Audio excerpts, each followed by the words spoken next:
그 후에 예수께서 갈릴리에서 다니시고 유대에서 다니려 아니하심은 유대인들이 죽이려 함이로라. 유대인의 명절인 초막절이 가까운지라.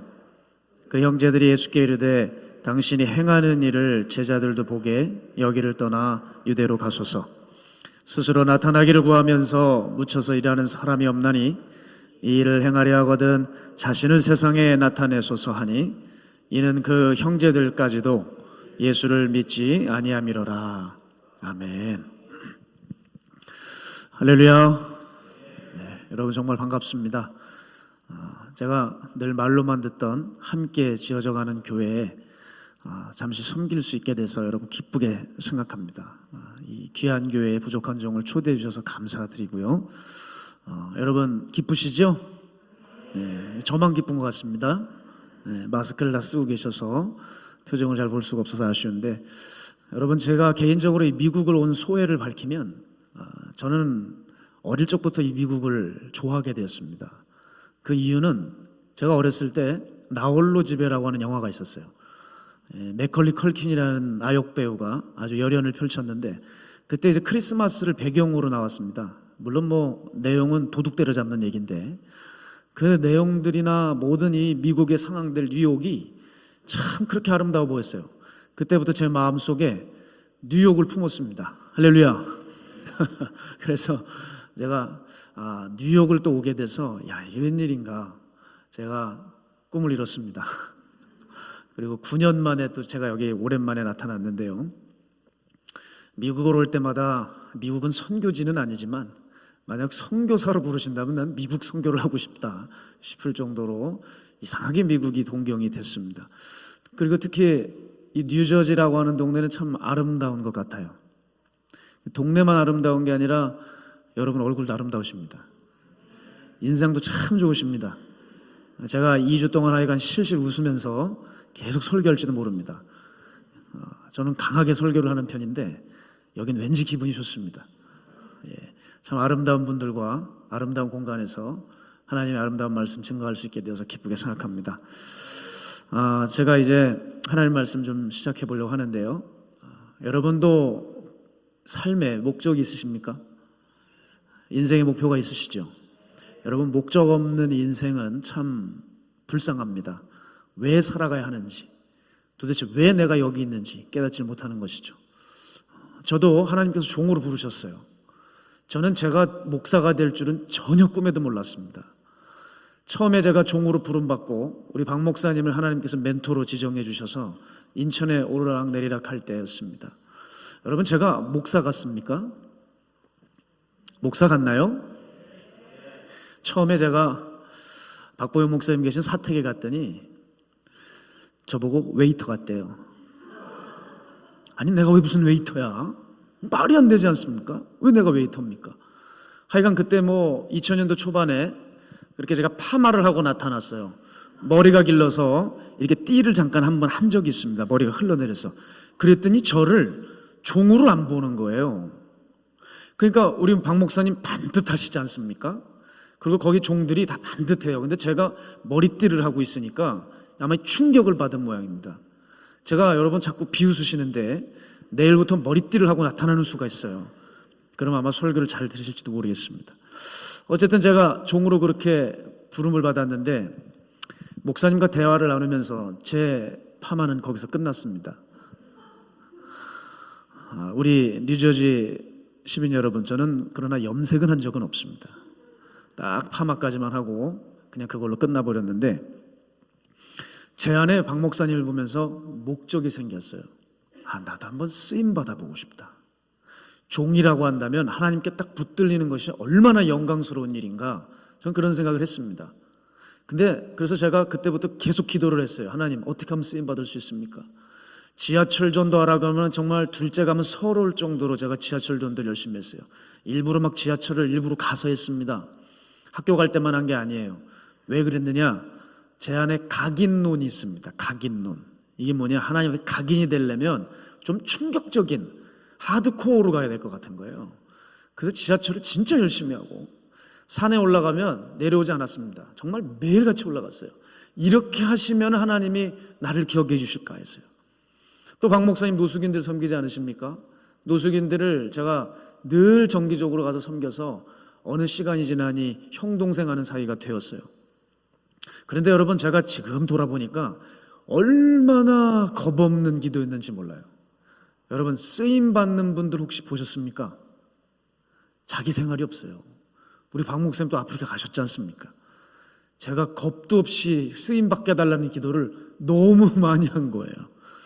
자, 저는 그래서 어떻게 하면 주님 앞에 쓰임 받을 수 있을까?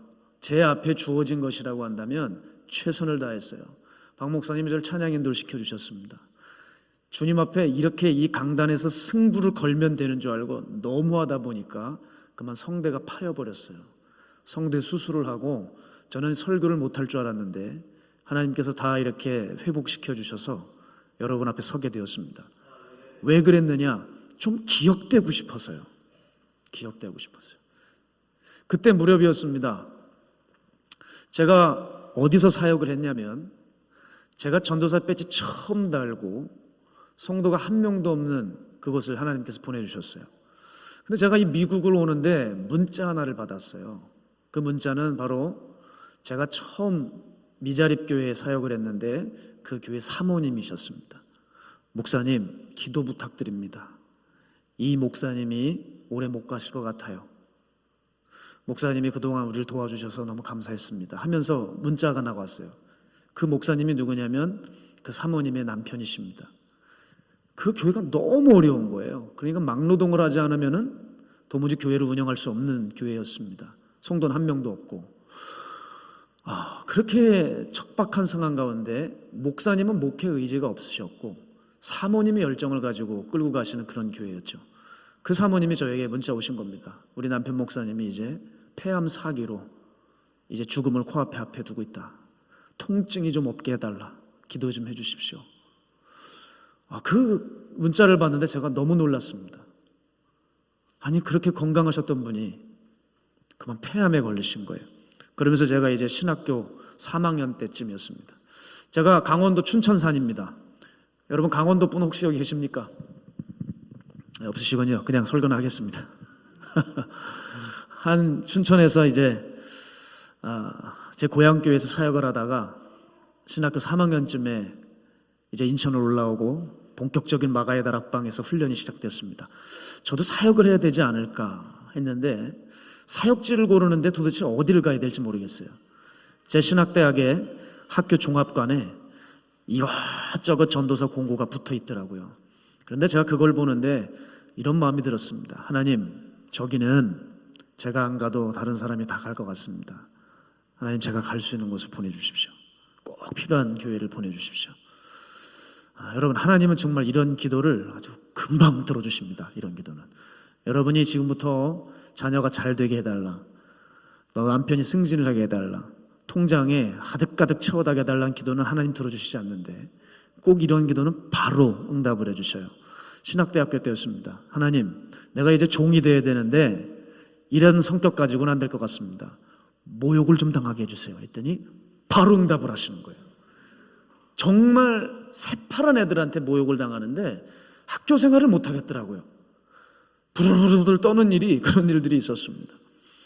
가만 보면 여러분, 그때 그런 기도들도 하나님이 저에게 주신 마음이 아닐까 싶어요. 너희 안에 행하시는 이는 하나님이시니 자기의 기쁘신 뜻을 위하여 너에게 소원을 두고 행하게 하신다 하셨습니다. 여러분, 예수님 만나고 나면 우리 안에 거룩한 소망이 생겨요. 전혀 그럴 사람이 아닌데 그 소망을 갖게 되죠. 저도 바로 그런 소망을 갖게 된 거예요. 정말 내가 필요한 교회에 가서 섬기자. 근데 하나님께서 바로 응답을 해주셔서 다락방에서 박보영 목사님 설교를 듣는데 어느 교회 사모님 이야기를 해주시는 거예요. 그 교회가 이러저러하다는 아주 어려운 교회가 바로 제가 처음 사역했던 그 교회였습니다. 제가 그 설교를 듣는데 밑에서 기도하면서 저 교회인가? 에이, 아니겠지 하면서 고개를 절레절레 흔들었어요. 왜냐하면 적어도 사역을 하려면 뭐가 기반이 갖춰져 있어야 나도 실력을 닦을 수 있지 않나. 아니, 너무 척박한데 내가 가서 뭘 할 수 있나? 여기는 아닐 거야 라고 했습니다.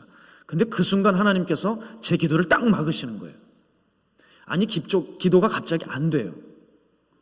저는 알았습니다. 저기가 내가 가야 될 곳이구나 하면서 갔습니다. 갔는데 거긴 교회가 있을 곳이 아니에요. 모텔촌이 가득한 교회였습니다. 음란의 영이 가득한데 거기선 아이들을 기르면 큰일 나요. 그 어려운 곳에 작은 1층 상가 건물에 교회가 있는데 정말 이 강대상에 한 구퉁이 한 4분의 1도 안 될 작은 공간에 강대상, 피아노 한 10명 남짓한 앉을 공간이 있는 그런 교회였습니다. 제가 사모님한테 제가 여기서 섬기고 싶습니다 했더니 사모님이 그렇게 우세요. 내 평생의 기도가 이루어졌대요. 이 교회 전도사 한 명만 오면 소원이었는데 하나님 내 소원 이루어주셨다고 눈이 퉁퉁 붓도록 제 앞에서 우시는 거예요. 여러분, 제가 그때 하나님이 어떤 분인지를 깨닫기 시작했습니다. 하나님은 저를 사랑하셔서 그곳으로부터 시작하게 하셨어요. 제가 비교적 개척을 하고 영혼들을 위해서 나아가는 게 조금 수월했던 이유가 뭐냐? 바로 그 부분이었습니다. 성도가 한 명 들어올 때 얼마나 귀한지 제가 알았습니다. 그리고 이 땅의 교회가 얼마나 척박하고 어려운지를 제가 알았어요. 그리고 하나님께서 가장 귀한 사역이 무엇인지 제가 그때 깨닫게 해주셨죠. 저를 기초부터 가르쳐주고 싶으셨던 겁니다. 사랑의 여러분, 제가 이쯤에서 여러분과 반드시 나누고 싶은 것이 있어요. 신앙생활이 무엇이냐라는 거예요. 신앙생활. 사람들은 예수님을 믿으면서도 예수 이름만 걸어놓지 자기가 하고 싶은 것 합니다. 제가 신학대학 가서 충격을 받은 게 학생들이 벌써부터 감리교 다니니까 감리사, 감독, 그리고 아주 유명한 교회 담임자, 부목사, 이것이 되고 싶은 게 아주 그냥 뼛속까지 있습니다. 저는 믿음의 동지들을 만나고 싶어 갔는데 그런 게 아니었어요. 만약 예를 들어 사례비를 제대로 주지 않는다, 용돈을 주지 않는다, 학교에서 그 사역지가 거리가 멀다, 그럼 거긴 죽어도 안 갑니다. 거긴 무조건 제외 사역지예요. 아니 어떻게 이럴 수가 있을까? 채 풀 때는 아골골짝 빈들에도 복음 들고 가오리다 그랬는데 순 거짓말이더라고요. 세상에 새빨간 거짓말이 여기 있구나. 여러분, 그런 것들이 꽤 오랫동안 이어왔다고 제 선배에게 들었습니다. 그러니 여러분, 지도자들이 그런 마음을 가지고 있으니 성도들은 뭘 배우겠습니까? 당연히 이기적이고 개인적이고 문제 해결, 소원 성취, 기도 응답입니다. 그걸 이루기 위해서 애를 쓰는 거죠. 그거 이루어주시지 않으면 그때부터 신앙은 나 몰라라 하는 거예요. 여러분, 하나님의 사업이라고 하는 것들도 많아요. 그런데 이게 겉으로는 하나님이라고 포장이 되어 있지만 속에는 자기 야망과 욕심이 가득 차 있습니다. 겉에서 보기에는 주일한다고 엄청 바쁘게 뛰어다니는데 주님은 한 차례도 그 사람의 사역에 동의한 적이 없는 거예요. 여러분, 이게 굉장히 무섭다고 하는 것이죠. 내가 하나님을 섬기고 있는데 내가 원하는 하나님을 만들어 놓고 그 하나님을 얼르고 설렙니다. 그리고 그 하나님이 뭔가를 해주시면 너무 들떠 있는 것이죠. 여러분, 교회가 망가진 이유가 바로 여기 있어요. 교회를 망친 이유는요, 어디 이단들이 찾아온 것도 아니고 무슬림들이 쳐들어온 것도 아니라 교회는 여전히 세상을 사랑하고 있는 내가 망치고 있는 거예요. 맞습니까? 어느 목회자 탓할 거 없습니다. 어느 교회 잘못됐다고 얘기할 거 없습니다. 내가 망가져가고 있단 말이에요. 제가 한국에 갔더니 지지난주였어요. 이 정부가 왜 이렇게 하는지 도무지 제가 이해가 안 되는데 16,000개 교회에 공무원들을 풀어 예배 검열을 보냈습니다. 제가 아직도 기억해요. 설교를 하고 있는데 뒤에서 공무원들이 계속 숫자를 세고 이게 맞느냐 어쩌냐 이러고 있는 거예요. 설교가 되겠습니까? 한국 상황이 지금 이래요. 내가 도대체 이해를 할 수가 없어요. 총동원을 했답니다. 공무원을 보내서 16,000개 교회 중에 3,000개 교회가 예배를 안 드리더래요. 여러분, 이게 3,000개니까 13,000교회는 예배 드리잖아, 이렇게 생각하시면 안 된다는 거죠. 왜요? 그 3,000개 교회에 있는 그 영혼들 어떻게 하시겠습니까? 거기 다 죽는 거 아닙니까? 목회자들 사이에서 코로나 때문에 너무 좋대요. 왠지 아십니까? 이제 예배 준비 안 해도 된다는 거예요.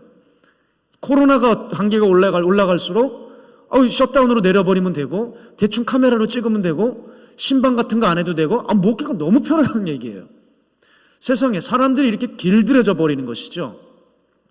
한국교회 같은 경우 망친 신앙이 있습니다. 그게 기복주의 신앙입니다. 그 기복주의 신앙과 함께 짝꿍을 이루는 게 있어요. 그게 이기적인 신앙입니다. 기복주의 신앙이 이기적인 신앙을 만나서 교회가 완전히 무너져 버렸거든요. 사랑하는 여러분, 우리 예수 믿는데 지금 나밖에 없는 것은 아닙니까?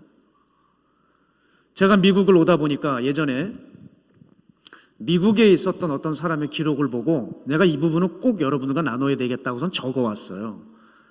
미국에서 어떤 청년이 길을 가다가 $5 지폐를 주웠습니다.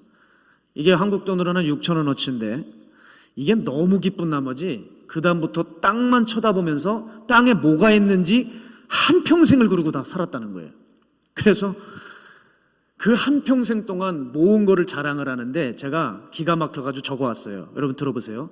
평생 단추를 29,519개, 핀을 54,172개, 동전이 220개를 주었답니다. 거기다가 바늘까지도 다 모았대요.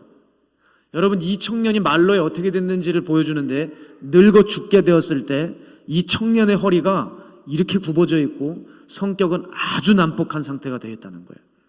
당연한 거 아니겠습니까? 하늘 한번 쳐다보지 않고 땅만 쳐다보고 살았던 그 인생이 그냥 그렇게 되는 건 당연한 것이죠. 여러분, 이 청년 이야기를 지금 잘 들으셔야 됩니다. 여러분, 저는 여러분 원래 스타일이 졸면 깨웁니다. 그러니까 여러분, 우린 정신을 바짝 차려야 돼요. 예배는 생명입니다. 아멘입니까? 예배는 생명입니다. 이 청년 이야기를 들으면 이거 한심한 친구네 이럴 수 있지 않아요? 근데 여러분, 예수를 믿으면서도 땅의 것만 쳐다보고 있는 우리와 별반 다를 수가 없을 수 있어요. 별반 다른 게 없는 거예요. 그들의 영은 하나님 보시기에 엿가락처럼 휘어서 하나님 보시기에 쓸래야 쓸데없는 버림받은 자들이라는 것이죠. 여러분, 이 믿음을 가지고 교회에 들어온다고 한들 그 믿음이 하나님이 알아주시나 하겠습니까? 우리 대체 뭘 믿은 거죠? 오늘 그런 맥락에서 여러분, 오늘 본문은 굉장히 주시하셔야 됩니다.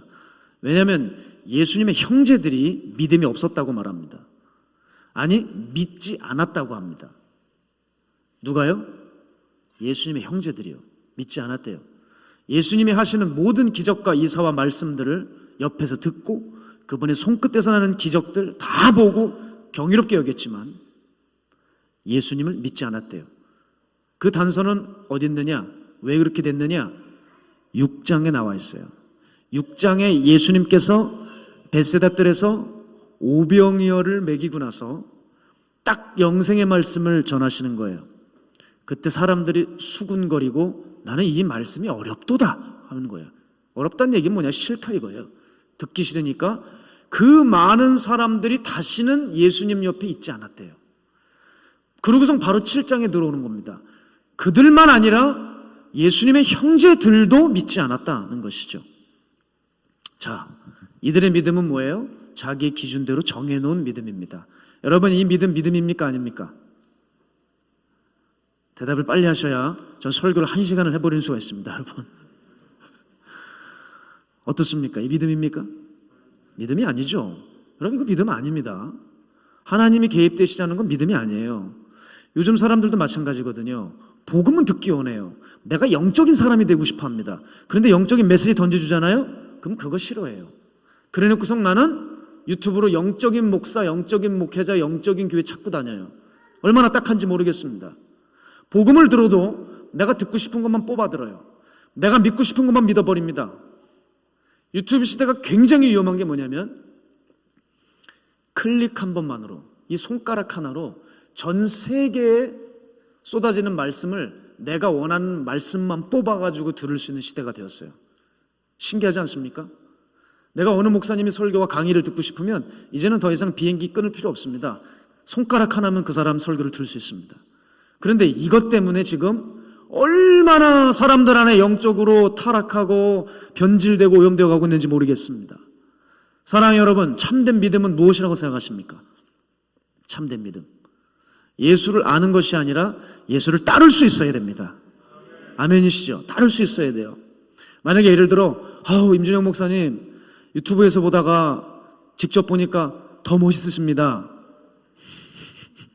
만약 그러시고 저한테 와서 사랑을 저기 너무 무섭게 쳐다보지 마십시오. 제가 잘못했어요. 정말 무섭게 쳐다보시는데 제가 잘못했습니다. 다시 이런 얘기 안 하겠습니다. 당신 보니까 너무 좋고 너무 근사하다. 그런데 만약에 제가 오토바이를 한 대 끌고 있습니다. 성도님 뒤에 타시죠. 저랑 같이 가시죠. 근데 목사님 못하겠어요. 나 이거 탔다가 사고 날 것 같아서 죄송합니다. 못하겠어요. 하면 저를 믿는 겁니까? 안 믿는 겁니까? 이렇게 하면 2시간 가는 거죠 뭐. 네, 저는 2시간 괜찮습니다. 여기 설교문 잔뜩 들어있거든요. 그냥 아무거나 빨리 꺼내서 할 수 있습니다. 이건 믿음이 아니라 말장난이지요. 참된 믿음은 따르는 믿음입니다. 어린 양이 어디로 이끌든지 내가 따를 수 있어야지 그게 믿음이라는 것입니다. 진짜 믿음이 뭐예요? 오병이어로 인해 기적이 난무한 그 벳세다 뜰에 가 있는 것이 아니라 갈보리 언덕까지 가야 됩니다. 진짜 믿음은 벳세다들까지 모이는 게 아니라 갈보리 언덕까지 오를 수 있어야 돼요. 진짜 신앙은요, 갈보리까지 가야 돼요. 갈보리를 통과한 사람만이 오순절 마가의 다락방의 성령의 역사를 경험할 수 있습니다. 여러분 갈보리가 있으십니까? 십자가가 있으십니까? 그것은 없고 내가 하나님만 알고 하나님이 권능자라는 것만 알고 있으면 그거는 귀신의 신앙이라고 성경은 말하고 있어요. 귀신의 신앙. 야, 하나님이 한 분인 줄 아느냐? 잘 아는도다. 귀신들도 알고 믿고 떤다. 여러분 우리가 신앙은 한 끗 차이예요. 내가 그분을 따르느냐 따르지 못하느냐에 따라서 내가 십자가 중심의 신앙이 될 수도 있고 참 신앙이 될 수도 있고 귀신의 신앙이 될 수 있어요. 제가 참 존경하는 목사님이 있습니다. 이용도 목사님 이런 말씀을 해주셨어요. 예수를 갖다가 너의 마음에 맞게 할 것이 아니라 너를 갖다가 예수께 맞게 해라. 이것이 여러분 믿음의 본질이라는 것이죠. 저는 그래서 예수님께 맞추려고 애를 쓰다 보니까 당연히 미자립교회에 대해 갈 수밖에 없어요. 내 뜻이 아니라 하나님 뜻을 조금씩 배워가기 시작을 했습니다.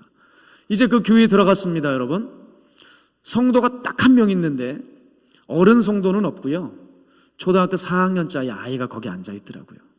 근데 그 아이가 얼마나 사모님에게 신앙교육을 잘 받았는지 성경 구절을 줄줄줄줄 외워요.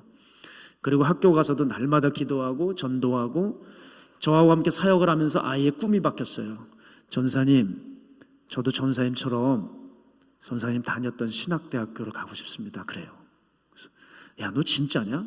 너 거짓말하지 마. 그랬더니 애가 갑자기 닭똥 같은 눈물을 흘려요. 나는 꼭 전사님 같은 그런 목회자가 되겠대요. 제가 얼마나 기쁜지 저는 그때 하나님께서 저에게 부교육자를 주셨습니다. 그 아이를 데리고 정말 그 교회를 세워갔어요. 동네 일대에 열심히 가 전도했는데 하나님의 은혜로 30여 명을 보내주셨어요. 거기서 신나게 애들에게 막 기도하고 애들 방언받게 하고 우리는 찬양도 다른 거 안 했습니다. 애들은 저를 만나고 딱 보혈 찬양 3곡밖에 모릅니다. 어린이 예배인데 보혈 찬양밖에 몰라요. 그런데 그 찬양에 아이들이 눈물을 흘리고 통성으로 기도하고 정말 제가 사역할 만했습니다. 그런데요, 박 목사님께서 이제 다음 교회로 가야 한다 하면서 20명 되는 교회를 저를 보내셨거든요. 그런데 이 아이하고 헤어지게 되었어요. 한 6개월 정도는 연락이 되었습니다. 근데 그때부터 끊어진 거예요. 제가 지금도 그 일 생각하면 너무 가슴이 무너져요. 막 죄책감이 밀려옵니다. 제가 그래서 시간이 조금 지나서 어느 날 그 아이가 잊혀지지를 않아 하나님 제가 그 아이 다시 데려와야 되겠습니다 하면서 알아봤습니다. 수소문을 냈더니 너무 감사한 게 저희 근처에 있었더라고요. 마가의 다락방 기도원 밑에 성남중학교라고 있는데 거기 아이가 중학교 3학년으로 다니고 있었어요. 그러니 얼마나 제가 기대감에 부풀었겠습니까? 전화했더니 그 담임 목사님을 알게 돼서 그 아이를 만나게 해주겠다는 겁니다. 그래서 제가 선물을 준비해서 그 교무실로 갔지 않습니까? 가서 이제 아이를 데려오시겠대요. 쉬는 시간이 딱 되었습니다. 저는 기다리는 거예요. 그런데 그 교무실에 사람들이 들락날락거리는데 그 담임 선생님도 안 보이고 그 아이도 안 보여요. 그런데 이제 10분이 거의 다 끝날 무렵이었습니다. 그때 담임 선생님이 들어오세요. 그러더니 저한테 오시더니 그러시더라고요. 목사님, 죄송합니다. 내가 아이를 계속 달래고 또 달래고 설득을 했는데 만나지를 않겠답니다. 어쩔 수 없습니다. 저희가 만나지 않겠다고 하는 아이를 법적으로 만나게 해드릴 수가 없습니다. 댁으로 돌아가셔야 되겠습니다. 제가 사왔던 선물을 그 선생님 손에 쥐어주고 이거 꼭 전달해 주세요. 돌아오는데 제가 얼마나 상실감이 심했겠습니까? 왜냐하면 여러분, 그 아이를 알아보니 이젠 세상의 아이가 되었더라고요. 벌써 중학교 아이인데 여자아이를 끌어안고 있고 신앙은 다 버린 아이가 되어버렸어요. 그때 하나님 앞에 얼마나 죄송했는지, 내가 끝까지 그 아이를 붙들었다면 지금 살았을 텐데. 제가 그때 뼈저리게 느낀 게 뭐냐면, 제가 무슨 이런 교회 안 가고 개척교회를 간들 뭐해. 몸은 개척교회 있지만 하나님이 붙여주신 그 영혼 하나 제가 살리지 못했더라고요. 내가 얼마나 영혼에 대한 집중력이 없는 종인지 제가 그때 알았습니다. 제가 미자립 교회를 있다고 해도 그 자체가 하나님이 인정하시는 믿음이 아니라는 거예요. 사랑하는 여러분, 어떤 섬김을 하고 계십니까? 어느 쪽에 열정을 다하고 계세요? 그거 한다는 그 자체가 하나님이 여러분을 칭찬하시는 게 아니에요. 거기서 여러분이 어떤 마음을 가지고 얼마나 하나님의 뜻을 이루어드리느냐, 그것이 중요하다고 하는 것이죠. 나를 갖다가 예수께 맞추지 않는 한, 여러분, 아프리카 오지로 들어간다고 해도 그건 주님께서 알아주시지 않는 사람이 돼버려요. 우리는 내 십자가를 지고 나를 부인하고 주님 따라가야지만 되는 것입니다.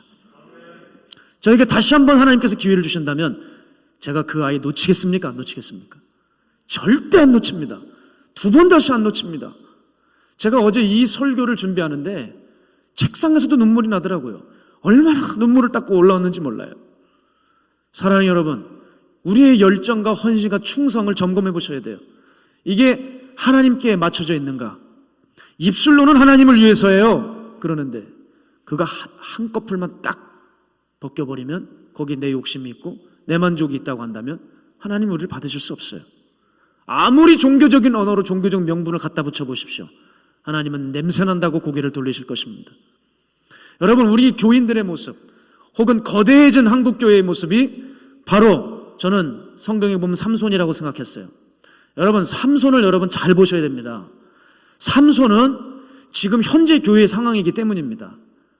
사사기에 보면 가장 안타까운 사사가 삼손입니다. 왜냐하면 다른 사사들은요, 하나님께서 후일에 부르셨어요. 그런데 삼손은 뱃속에서부터 수태고지를 하셨습니다. 너를 내가 나시린으로 사사로 써서 이 블레셋에게서 이스라엘 민족들을 구원하리라, 주님께서 말씀하셨거든요. 근데 삼손이 뭐 했습니까? 그 엄청난 괴력을 가지고 하나님 일 한답시고 다녔지만 쓸데없는 곳에 자기 힘을 다 탕진하고 말았습니다. 여러분, 삼손의 손에서 능력이 나타났지만 우리가 삼손을 읽으면서 아, 삼손이 참 믿음이 있었다고 말할 수 있는 사람은 없을 것입니다. 맞죠? 왜요? 믿음은 내 자랑하고 나 과시하는 것이 아니라 하나님이 원하시는 열매가 있어야 되는 것이에요. 열매. 여러분, 열매가 있으십니까? 예수 믿고 어떤 열매가 있으십니까? 제가 몇 년 전에 한 유명 중견 배우가 70세가 못 돼서 암으로 소천하게 되었습니다. 제가 그 유명한 배우, 이름만 대면 아는 그 유명 배우의 야윈 모습을 제가 신문에서 보게 되면서 너무 안타까웠습니다. 그런데 기자들이 거기 써놓은 거예요. 이분이 하나님을 정말 믿었답니다. 그래서 저는 이분이 궁금했어요. 이분이 이제 소천하셨는데 마지막에 무슨 얘기를 할까? 그게 목사로서 궁금하지 않겠어요?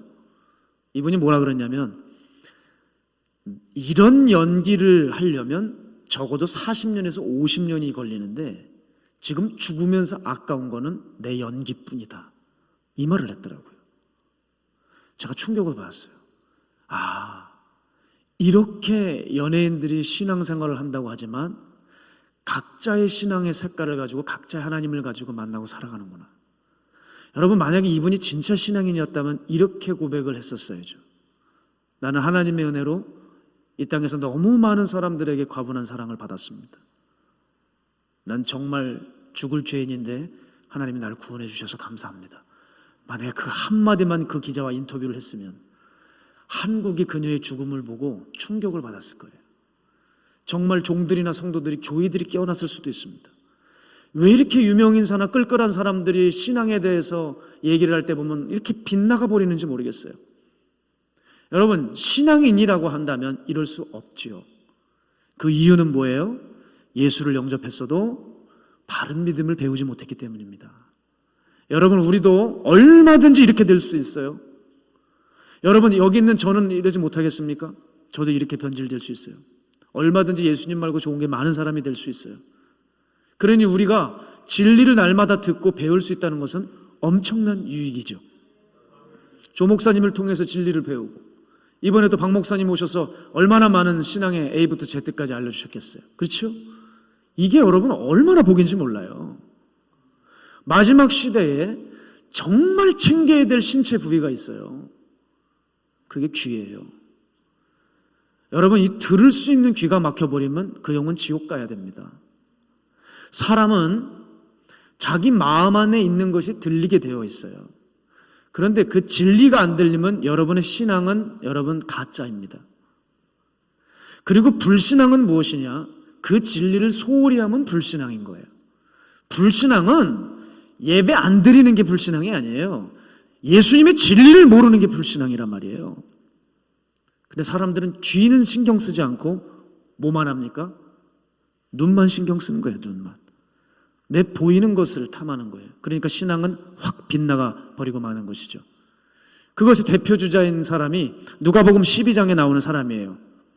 자기가 부자인데 그 해 곡식이 너무 잘 돼서 그 곡식을 거둬 창고에 쌓아놨던 그 부자 아시죠? 그 부자를 향해 주님 뭐라 그러시죠? 어리석은 자야, 오늘 밤에 내 영혼을 데려간다면 네가 그동안 쌓은 것이 무엇이 유익하겠냐.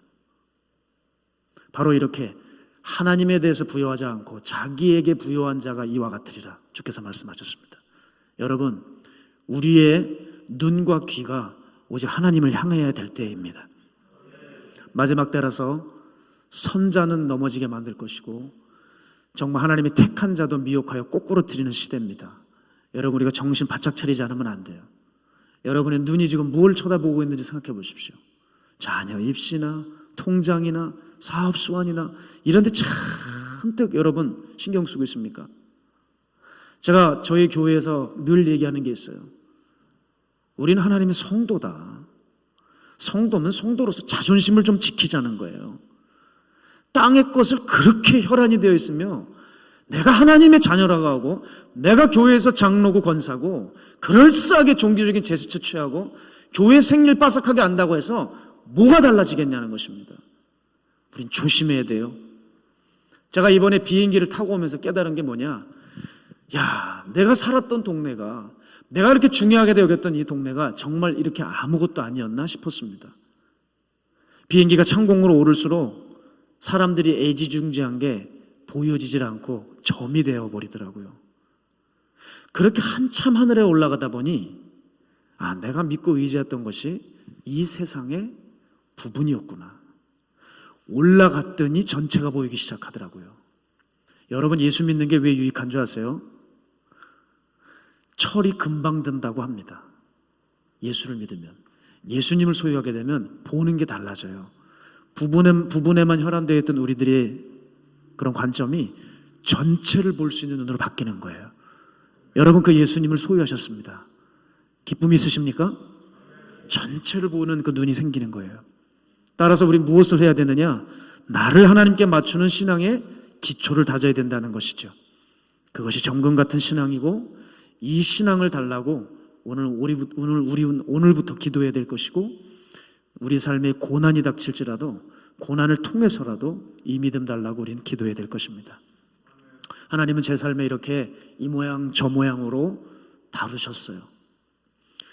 그 일례로 한 가지 말씀을 드리면, 저희 교회에도 어떤 분들이 오셨냐면, 요즘 그렇게 한국에 탈북민들이 늘어나고 있습니다. 근데 탈북민들이 방치가 되고 있어요. 심각하게요. 근데 어떤 분을 통해 탈북민이 저희 교회에 전도가 되어 잠깐 오셨습니다. 그래서 제가 그분을 볼 때 너무 기쁜 거예요. 야, 저분 얼마나 순수한 신앙일까. 그런데 예배를 드리는데 어느 날 안 보이세요. 어디 가셨지? 알아봤더니 서울에 어디에 있는 그 병원에 입원을 하셨다는 겁니다. 그래서 제가 기도를 해드렸어요. 가서 기도를 해드리는데 뭐라 그러시냐면 자기를 지금까지 이끌어줬던 목사님이 한 분 계시대요. 목사님을 뵈니까 우리 목사님이 생각난다고 하면서 우세요. 그 목사님이 누구였냐면 선교를 하시는 분들은 다 압니다. 이 북한과 중국 국경 지역에서 탈북민을 활발하게 건져서 신앙으로 일으켰던 바로 한충렬 목사님이라는 분이에요. 바로 이분이 자신을 건져서 이렇게 신앙인으로 만들어줬대요. 그분이 아니었으면 자기는 진리를 몰랐다고 하시더라고요. 그러면서 뭐라 그러시냐면 그 목사님은 우리를 살려놓고 당신이 돌아가셨대요. 당신이 죽었대요. 그러면서 제가 이제 모든 사역을 마치고 인사를 하면서 나오는데 이분이 쫓아오세요. 링거를 막 주렁주렁 달고 저를 쫓아오시는 거예요. 그러더니 본인 시야에서 제가 사라질 때까지 손을 흔드시더라고요. 제가 나오지 말라고 나오시지 말라고 해도 아니래요. 우리 목사님에게 잘해드리는 게 없어서 이렇게라도 제가 해야 되겠다는 거예요. 그러면서 손을 흔드시며 그분은 역시 제 시야에서도 안 보이게 되었어요. 그러면서 저는 이제 엘리베이터에서 내려 주차장으로 오는데 제가 하여간 참 신기한 체험을 했습니다. 이상한 거예요. 공기가 달라진다고 해야 될까요? 왜 이렇게 울컥하지? 아니 왜 이렇게 눈물이 나지? 나 왜 이래? 아니 이거 왜 이래? 이러면서 제 차에 얼른 타버렸어요. 막 눈물이 흐르고 있으니까요. 그러면서 이제 이거 눈물을 닦고 있는데 제가 표현을 하자면 마치 기름을 제 머리 위에 이렇게 부으는 것처럼 은혜가 강력하게 쏟아지는데 눈물이 그냥 주체 없이 흐르는 거예요. 아니 이거 왜 이러지 내가? 하고 있을 그 찰나에 주님께서 저에게 음성 하나를 주셨어요. 바로 그 음성이 제 목회의 전환점이 됐습니다. 아들아, 큰 덩어리를 보지 마라. 한 영혼이야. 한 영혼이야. 주님이 그 음성을 주시는데 핸들을 잡고 엄청나게 울었습니다. 하나님, 내가 다시는 큰 것 보지 않을게요. 한 영혼을 위해서 살아갈게요. 주님은 제 심령을 꿰뚫어 보셨습니다. 왜냐? 저는 제 교회를 단단히 세우고 싶었습니다. 그리고 이것저것을 집회 다니고 명성 있는 목사가 되고 싶었어요. 그때 주님께서 저에게 그걸 보여주시는 거예요. 큰 거를 보지 마. 그건 너를 죽일 수 있어. 한 영혼이야. 아들아, 너는 그 한 영혼을 위해서 내 인생을 던지는 종이 돼야 돼. 난 정말 양들을 사랑하는 종이 돼야 돼. 주님 저를 사랑하셔서 그 음성을 들려주셨어요. 그 음성은 저에게 시간이 가면 갈수록 무게감이 더해갔습니다. 그때부터 제 사역은 완전히 바뀌었어요. 이제 그 한 영혼을 건지려고 저는 거리로 나갔습니다. 수도 없는 시간들을 거리에서 전도하고 캠퍼스로 들어가 청년들을 건져와 그 청년들을 불신자인 청년을 리더로 만들었습니다. 여호와의 증인에 빠져있는 청년들을 건져서 그 청년들을 진리로 교육시켜 이제 종들로 만들어 이제 조금 있으면 신학을 갑니다. 그렇게 정말 한 영혼을 건져오는데 너무 안타까운 일이 생긴 거예요. 그게 전대미문에 코로나가 탁 터졌습니다. 미국도 비참하셨겠지만 한국도 너무 비참했습니다. 그렇게 신앙 있다고 하는 사람들이 예배당을 문도 열지 못해요. 문도 열지 못해요. 여러분 제가 그때 알았어요. 저게 저 사람이 신앙이었구나. 암보다도 치사율이 낮은 그 코로나인데 예배당 문을 못 여는 거예요. 기도했습니다. 그때 주님이 저에게 거부할 수 없는 마음 하나를 주셨어요. 내 양들이 지금 죽어가고 있다. 하나님, 그럼 제가 어떻게 합니까? 그때 제가 길튼 온라인 교회를 연 거예요. 저는 주님이 하십니다. 인천 근방에 있는 한 10명 정도만 건지면 되겠지 생각했습니다. 그런데 그게 전라도, 부산, 충청도에서 막 등록을 하시는 거예요. 제가 너무 깜짝 놀랐습니다. 그래서 어떻게 하겠습니까? 그분들에게 신방을 갔어요. 전국을 한 바퀴 돌았습니다. 가는 곳마다 사연이 있는 거예요. 근데 놀랍죠? 가는 곳마다 그 영혼들 하나님이 제 손에 붙여주시더라고요. 너무 깜짝 놀랐습니다. 아까 왜 아기가 울던데 길튼 온라인 교회를 열고 저기 오는 두 부부가 텍사스죠? 텍사스의 부부가 이렇게 저희 길튼 온라인 교회 성도거든요. 제가 지금 설교한다고 텍사스에서 왔어요. 저를 본다고. 얼마나 감사한지 몰라요. 한 명씩 한 명씩 이렇게 하나님께서 만나게 해주시는데 금세 100명이 되더라고요. 저는 이제 제 3차 전국 신방을 이제 한국을 돌아가면 바로 떠납니다. 제가 그렇게 떠나면서 하나님이 한 가정 한 가정 만나게 해주시는데 제 마음에 감격스러운 가정이 하나가 있는 거예요. 제가 이곳으로 오기 전에 바로 한국에서 저희 교회 집회를 열었거든요. 근데 그 전라도 그 구석에서 그 가정이 오셨어요. 암으로 남편을 일찌감치 잃은 그런 여자분이었습니다. 두 딸을 데리고 5시간을 운전해서 저희 교회를 오신 거예요. 이 집회 은혜를 받고 싶다고. 제가 얼마나 눈물이 나겠습니까? 그런데 그분의 사연은 더합니다. 이분은 신천지의 가장 큰 지파의 넘버 4였습니다. 이만희 총회장을 실제로 보고 그 사람이 하는 말들을 다 기록하는 사람이었어요. 신천지를 다 해부해 줬습니다. 저에게. 기가 막히더라고요. 근데 이분이 뭐라 그러시느냐, 목사님 너무 고통스럽대요. 왜냐하면 신천지에는 이 초등교육이 있답니다. 이 초등교육은 50강으로 이루어졌는데 이걸 한 번만 받고 나면 못 빠져나간대요. 이미 초등교육만 끝나면 세뇌가 딱 돼서 중등으로 넘어간 순간 아무리 해도 그 사람은 빼올 수가 없대요. 근데 그 사람을 완전히 세뇌시키는 것이 뭔지 아십니까? 성경 구절이었어요. 100구절이 되는 성경 구절을 얼마나 암송을 시키는지요. 이게 사람을 아주 그냥 세뇌되어 버려서 뽑아낼 수가 없대요. 제가 진리의 말씀을 강력하게 전하는데 그 신천지에서 배운 구절들이 진리하고 부딪히더라는 거예요. 너무 괴롭대요. 목사님, 나 이거 어떻게 해요? 나 여기서 빠져나오고 싶대요. 그런데 놀랍죠. 믿음은 들음에서 납니다. 계속 진리의 회심의 메시지를 전했더니 그 자기를 붙들고 있던 그 거짓 진리들이 부서지기 시작하더라고요. 그리고 복음에 잡히기 시작했습니다. 그리고 이제는 어디든 가서 예수님을 증거하고 저희 교회까지 오시는 거예요. 사랑하는 여러분, 저는 말씀의 조란 종이지만 오늘 저와 함께 말씀을 나누고 앞으로 2주 동안 계속 진리의 복음을 제가 전하려고 합니다. 이 복음을 제가 나름대로 열심히 증거할 테니 여러분 성령님을 붙들고 이 예배에 찾아오세요. 제가 바라기는 이 교회 기도가 회복되기 원합니다. 말씀이 회복되기 원합니다. 사람들이 들어오면 영적으로 눈이 열려서 십자가를 바라보고 내가 어떤 처지인지 깨달아 하나님 내게 주신 생명이 너무 귀해서 하나님 앞에 나오는 것 자체가 감격스러운 여러분 그런 성도들 일어나셔야 됩니다. 여러분 이 교회를 통하여 하나님께서 이 뉴저지 일대를 살리실 줄 저는 믿습니다. 여러분 그런 자부심 없이 여러분 이곳에 오십니까? 주님이 함께 해주실 거예요. 자격 없는 이 무익한 종, 그 제 차에서 그 은혜의 기름을 부어주시고 한 영혼을 제 가슴에, 그 단어를 제 가슴에 새겨주신 그 순간부터 제 나름대로 아무도 모르게 열심히 다녔습니다. 그럴 때 한 사람 한 사람씩 살려주시는데 제 삶의 열매가 가득하게 되었어요. 그리고 하나님이 선물을 주셨습니다. 바로 여러분을 만나게 해주신 일이에요. 아멘을 크게 해보시기 바랍니다. 설교 다 끝났습니다. 여러분을 만나게 해주셨어요. 너무 감사하더라고요. 제가 어떻게 미국으로 올 수 있겠습니까? 제가 하나님 앞에 헌신한 결과라고 저는 생각해요. 아, 하나님 나에게 위로해 주시는구나. 또 위로해 주시는구나. 귀한 분들을 만나게 해주시는구나.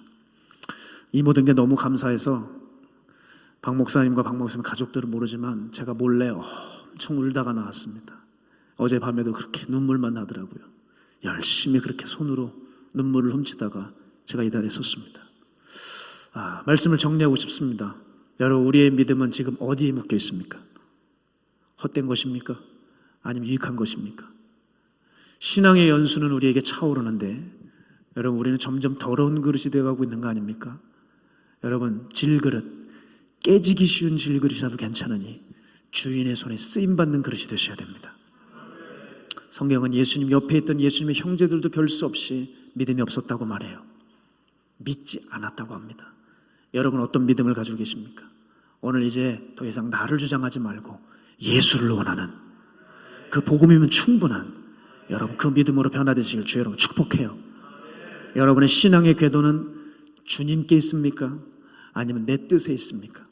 여러분 이 질문을 여러분의 삶에 정직하게 물으실 때 여러분은 영적으로 다시 살아나시게 될 것이고, 우리들의 교회는 야성을 회복하고 이제부터 진짜 하나님의 일을 할 수 있는 거룩한 교회로 세워지실 것입니다. 여러분 우리 이 시간 함께 기도하며 나아갈 때 무슨 기도를 해야 될까? 저는 이렇게 생각해요. 하나님, 내 믿음이 너무 많이 병들어 있습니다. 차라리 예수님을 몰랐더라면 그냥 몰랐으니까 그 욕심 가운데 살아가지만, 예수님을 믿었는데도 불구하고 예수님 말고 원하는 것이 너무 많은 거예요.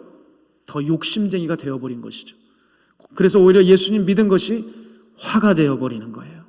오늘 주께서 우리의 우둔한 마음을 확 깨트려 주시고, 우리가 진리를 지식적으로 아는 것이 아니라 하나님을 경험하는 신앙으로 나아가시는 여러분 되시기를 주의 이름으로 축원드립니다. 기도하겠습니다.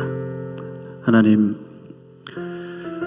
우리의 신앙을 되돌아볼 때 하나님 앞에서 정말 머리 들 수 없는 죄인의 모습이 얼마나 많은지 모르겠습니다. 그러나 부끄러운 우리들의 모습 주께서 십자가에서 처리하여 주시고 그 넓은 품으로 안아주시며, 내가 너를 얼마나 사랑하는 줄 아냐, 내 아들을 잡아 달아 죽일 만큼 넌 나에게 정말 소중한 내 자녀다.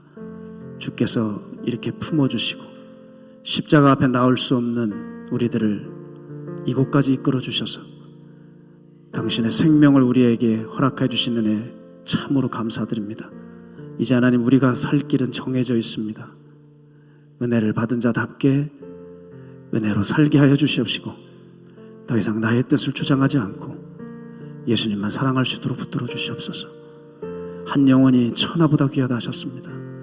오늘 이 뉴저지 땅에 우리 귀한 성도님들, 오늘 진리의 말씀을 통하여 속사람이 거듭나게 하시고 한 영혼 한 영혼이 또다시 거두어지고 건져지고 하나님의 용사로 세워질 수 있는 귀한 계기가 되게 하여 주시옵소서. 부족한 종 너무나도 부끄럽고 하나님 보잘것없지만 성령께서 잠시나마 이곳을 섬기게 할 때 얼마나 주님 우리 성도님들을 사랑하시는지 우리 서로에게 감격이 되는 시간 꼭 되게 하여 주시옵소서. 주께서 이제 예배의 포문을 열어주셨습니다. 이제 남은 시간까지 성령님께서 주관하여 주시는 강력한 예배가 되게 하여 주셔서 예배 후엔 많은 영혼들이 살아나 주의 영광을 위해서 달려가게 하여 주시옵소서. 드려진 예물 위에 주님 기도합니다. 이렇게 하나님 주님 앞에 충성할 수 있는 사람들이 삶의 제사를 먼저 드리며 우리의 물질도 아낌없이 드릴 때 하나님 흠양하여 주시고, 주님의 눈물, 주님의 마음이 머문 그곳에 하나님께서 귀하게 이 옥합을 받아 주시옵소서. 주님의 것을 주님께 드리는데 인색해 하지 않게 하여 주시옵시고, 더 드리지 못해 안타까워할 수 우리들의 심령 되어 하나님 모든 것이 다 주의 것이오니 주님 홀로 영광 받아 주시옵소서. 이 예배의 주인 성령님이십니다. 하나님 부족한 종 예배를 집례했으나 우리 성령님께서 모든 것들을 주관하여 주시옵소서. 살아계신 예수님의 이름으로 축복하옵고 기도드렸습니다. 아멘.